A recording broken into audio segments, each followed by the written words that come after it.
Vous appelez comment? Eddy. Robin. Comment, enchanté. Moi c'est Adrien. Vous avez quel âge?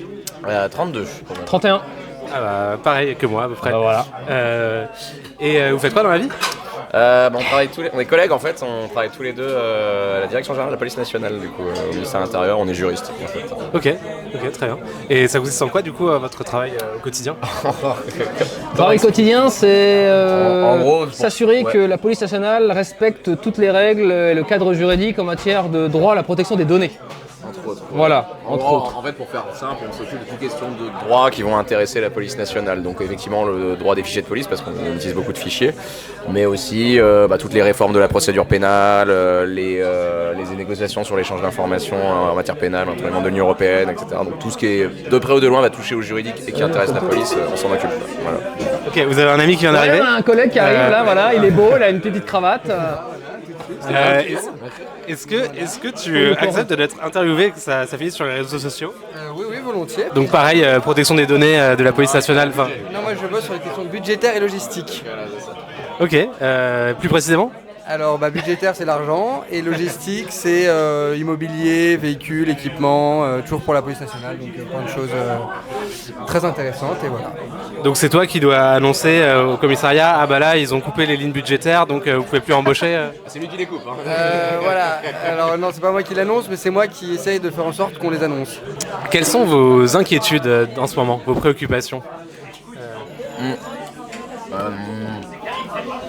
Disons qu'elles sont de plusieurs ordres. Police nationale oblige, je suis inquiet pour la sécurité au quotidien.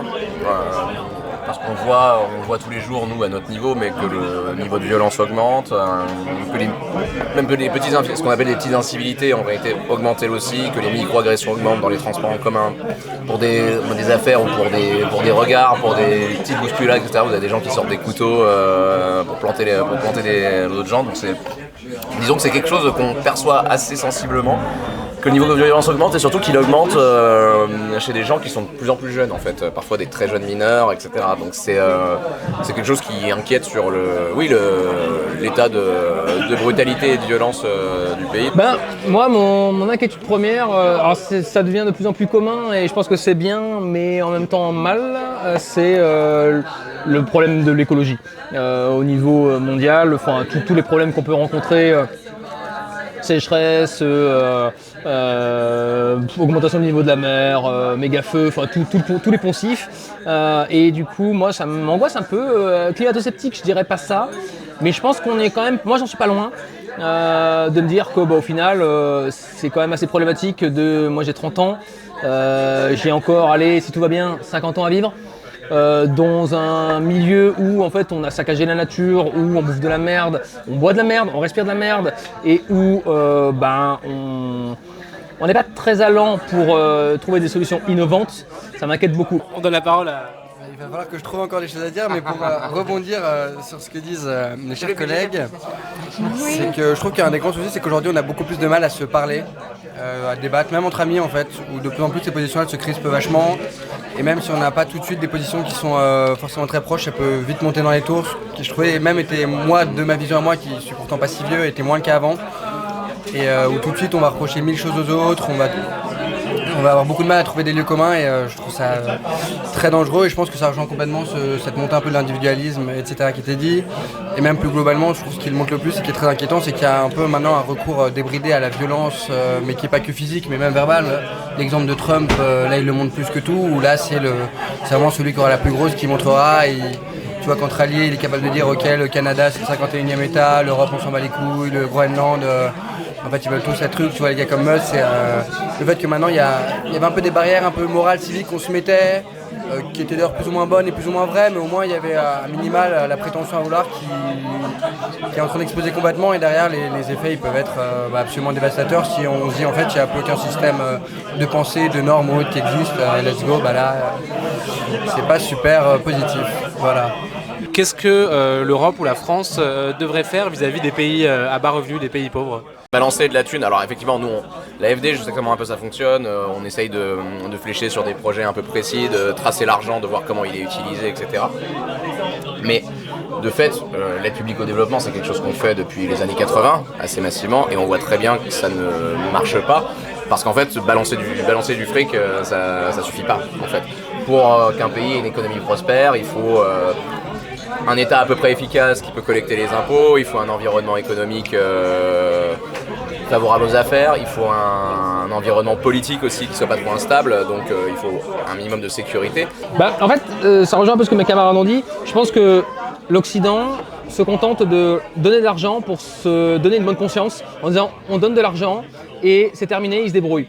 Alors qu'en fait, c'est pas ça. L'aide au développement, c'est quelque chose qui est adapté à chaque pays en fonction de leurs valeurs, en fonction de leur histoire, en fonction de leur structure institutionnelle, économique et politique. Or, en fait, on se rend compte qu'on donne de l'argent en tort et à travers et que ça ne fonctionne pas. Donc, la solution, elle passe par l'argent, mais elle passe pas que par l'argent. Elle passe aussi par de l'expertise, en fait, tout simplement. Et comment on crée un État, comment on gère un État, comment on fait de la politique. Qu'est-ce que vous pensez d'une taxe mondiale sur les millionnaires ? Alors, le problème, quand on parle de taxe mondiale sur les millionnaires, ça suppose que tout le monde soit d'accord pour la mettre en œuvre. Oui, non, mais oublions les... Imaginons que ce soit... Enfin, en fait, est-ce que vous êtes pour ou contre personnellement, quoi, sans vous soucier de la possibilité que ça arrive ? Dans la mesure où c'est des gens qui sont globalement déjà taxés, je pense pas que ce soit très utile. Alors, moi je dirais oui, mais pour une taxe européenne, premièrement, et mondiale on verra, mais dans l'idée oui. Maintenant, je vais vous proposer une politique que j'appelle le plan mondial pour le climat, et vous allez me dire ce que vous en pensez. Donc l'idée, c'est d'avoir un plafonnement des émissions de CO2 au niveau mondial, avec un plafond qui décroît d'année en année, jusqu'à atteindre 0 dans la deuxième partie du siècle, de sorte à respecter les objectifs de l'accord de Paris.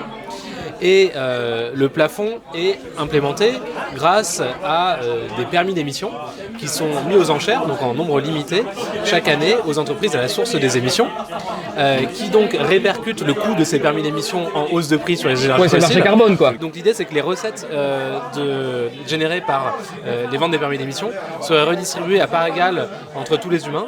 Donc chaque humain recevrait 50 € par mois, ce qui opérerait une redistribution des richesses des gens qui ont une empreinte carbone plus élevée que la moyenne mondiale, donc la plupart dans les pays du Nord, vers ceux qui ont une empreinte plus faible, et donc ce qui permettrait aussi de réduire, voire d'éradiquer l'extrême pauvreté.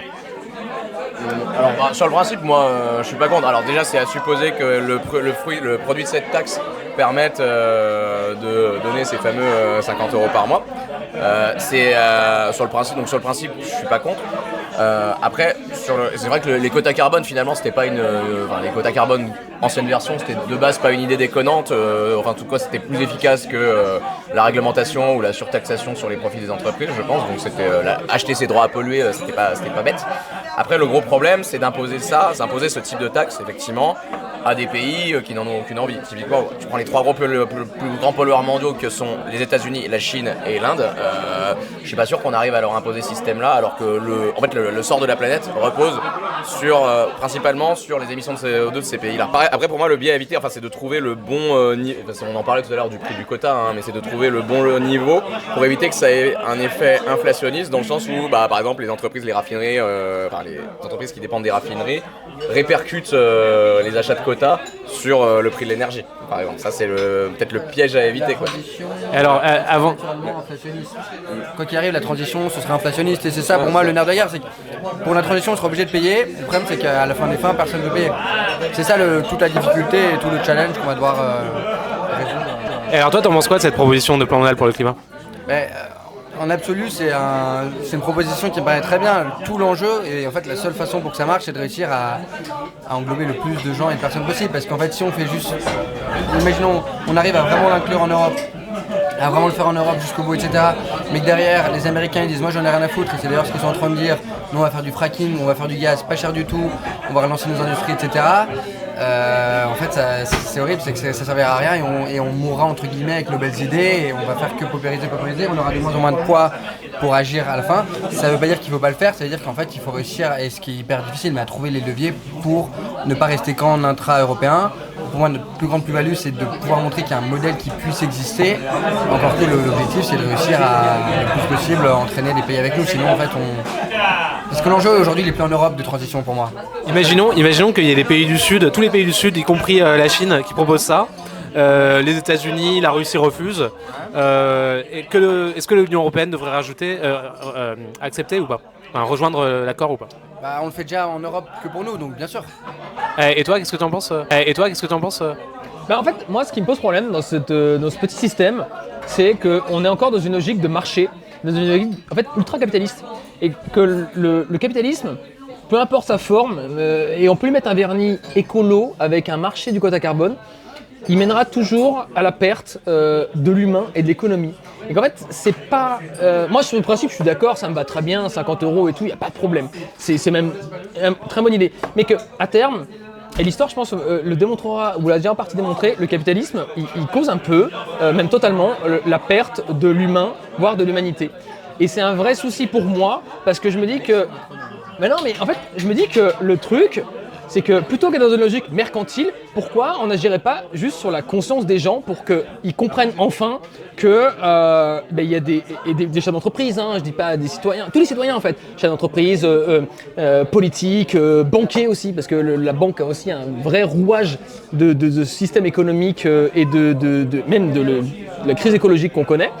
Et du coup, pourquoi on n'essaierait pas de créer un système un peu novateur pour que les gens puissent enfin comprendre que l'écologie, c'est le problème majeur de l'humanité qui est mondialisé et qu'il faut peut-être essayer de changer tous nos comportements individuels plutôt que de passer par une logique, encore une fois, de marché qui va être contournable, qui va être contournée et qui est dans une logique d'argent. Parce que si vous mettez de l'argent dans quelque chose, au bout d'un moment, ça corrompt les gens. Est-ce que chacun d'entre vous pourriez me donner une mesure politique que vous aimeriez voir, une réforme Dans n'importe quel domaine?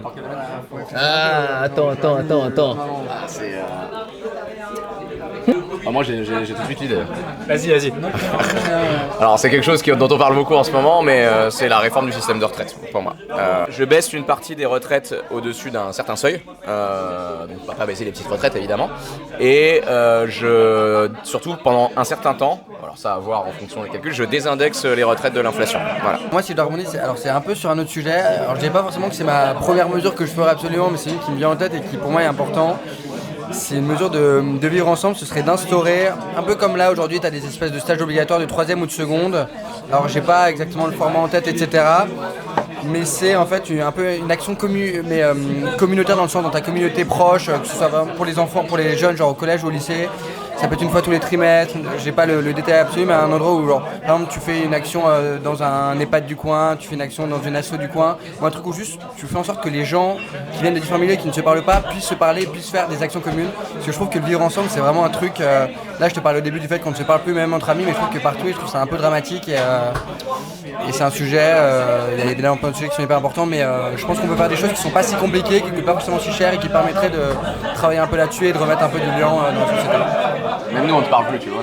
Ouais, c'est ça. Même. On est à 2 bureaux d'écart, on se parle pas. C'est pour ça qu'il est là. Bon, on arrive vers la fin. Ok, une dernière. Maintenant, des questions un peu plus personnelles. Est-ce que vous seriez prêt à contribuer 2% de votre revenu pour lutter contre le changement climatique et la pauvreté dans le monde? Je réfléchis. Dans l'absolu, oui. Alors, oui. Ça dépend du niveau de taxation. Mais en fait, alors ça dépend où mes impôts vont aussi, parce qu'on paye, on est déjà taxé. 2% de plus, ça me dérangerait pas, honnêtement. Mais il faut que je sois sûr que ça aille dans des projets que je pense être utiles, importants et viables sur le long terme. Mais oui. Okay. Et toi? Ouais, je suis d'accord, il faudrait vraiment de la visibilité là-dessus parce qu'il y a tellement de projets qui sont proposés au truc. Juste comme ça en disant ce sera là-dedans, non, c'est pas assez clair. Donc, si c'est 2% pour du greenwashing. Ou presque qu'on soit capable de choisir un peu une partie des projets, de connaître les trucs, il faut que ce soit très cadré et pas juste 2% entre guillemets pour le climat, point. Est-ce que vous avez des questions pour moi ou quelque chose à ajouter? Pourquoi tu fais ça? Alors, je fais ça parce que je suis... Alors déjà, je fais de la recherche en sciences sociales. Ah ouais, allez à HESS au CNRS. C'est fait cambrioler d'ailleurs. Ah oui, c'est vrai. Mais oui. Enfin, c'est pas à nous. Enfin, c'est partout, mais je pense qu'ils Oui, effectivement. ils s'en fichent des données de gens comme moi. C'est toi qui as fait l'appli pour quitter Twitter? Non, Ah. j'ai utilisé cette appli par contre. Je suis Ouais, parti sur Blue ouais, Sky. Et oui, et donc j'étudie des politiques de redistribution des richesses au niveau mondial, des politiques de taxation, des politiques pour le climat, et j'étudie ce que les gens en pensent. Donc je mène des enquêtes dans plein de pays. C'est des enquêtes. Enfin, jusqu'à maintenant, j'ai fait des enquêtes en ligne, et je pense qu'il manque quelque chose dans ces enquêtes, c'est comprendre la façon dont les gens raisonnent, comment ils parlent, etc. Et donc là, je vais faire des entretiens. Alors là, ce que je fais maintenant, c'est pas dans le cadre de ma recherche, c'est peut-être pour m'aider à concevoir ma recherche future. Et c'est aussi dans le projet que j'ai une chaîne YouTube. Et en fait, tout a commencé avec Lou, parce que j'ai vécu 3 mois à Pékin l'an dernier. C'est là où je l'ai rencontré. Et on a eu l'idée d'aller interroger des paysans chinois pauvres sur ces sujets. Et donc là, comme elle est de visite à Paris, on s'est dit qu'on allait poser les mêmes questions à Paris. Tiens, et donc, on va un peu dans toutes les classes sociales.